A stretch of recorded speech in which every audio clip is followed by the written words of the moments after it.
He's delusional, man. No kidding. No kidding. And he's really pissed off that his approval rating is below what Trump's was. Wait, but he just said he should be, because he just said his plans are the strongest, fastest, most widespread economic recovery America has been like a miracle, hasn't it? And we're not giving him credit for it. Right. He's pissed. He just can't understand it. But maybe I can help him. Okay. We dislike you with all the intensity of 1 trillion white-hot burning suns because you're an arrogant piece of crap, for one thing, who acts like he's on top of everything. Like he's the biggest gift mankind's ever received. Despite his mind turning to mush and compromising the United States of America in virtually every way. Joe, you're also a Marxist. Most Americans don't like that. You don't accept responsibility for anything. You're a lying sack. We provided many examples of that last week. And you're also a racist. What? Do you have any examples of that? Why, yes, I do. Thank you for asking.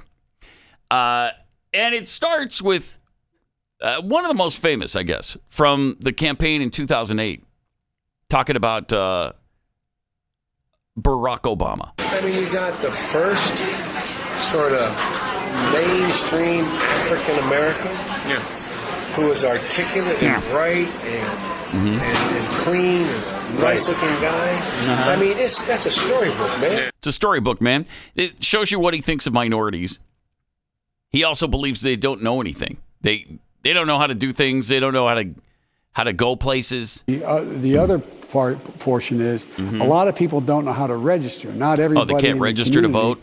In the Hispanic and the African American community, particularly in rural areas, distant and/or inner city or districts, rural know how to know how to get online to determine how to get in line for that COVID vaccination at the Walgreens or at the particular store.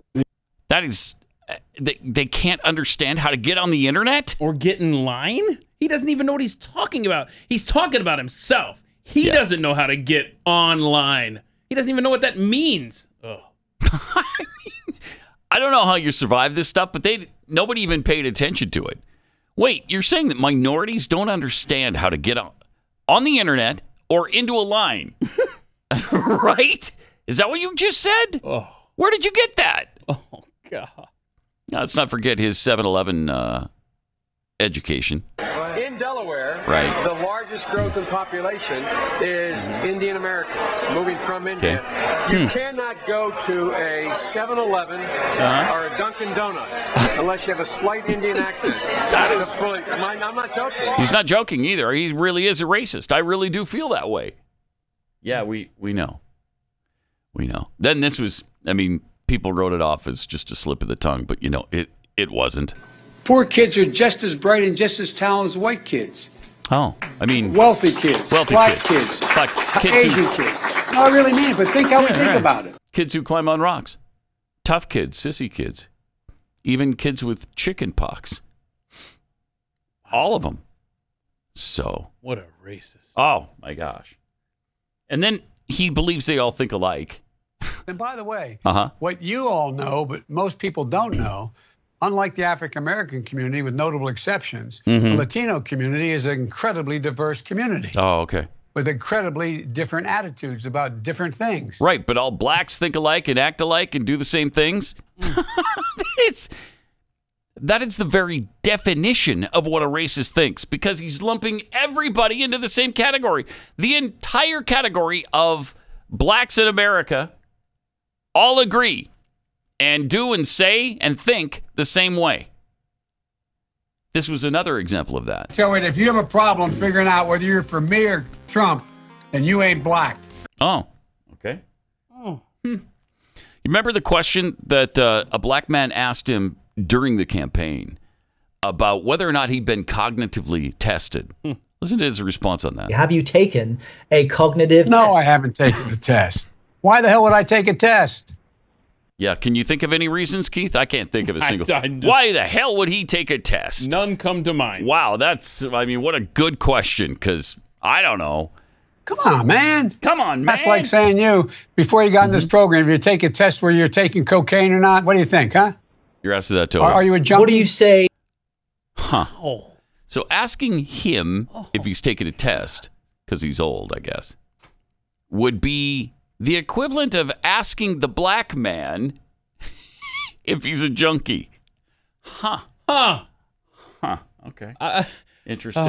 There's so many reasons to give Joe Biden a cognitive abilities test. Oh, my gosh. That is a legitimate question for that man. Then he showed his idiocy on Hispanics and Latinos. It's awful hard as well to get Latinx vaccinated as well. Why? Latinx. They're worried that they'll be vaccinated and deported.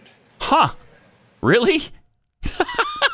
So he's assuming all Hispanics or Latinx are illegal aliens.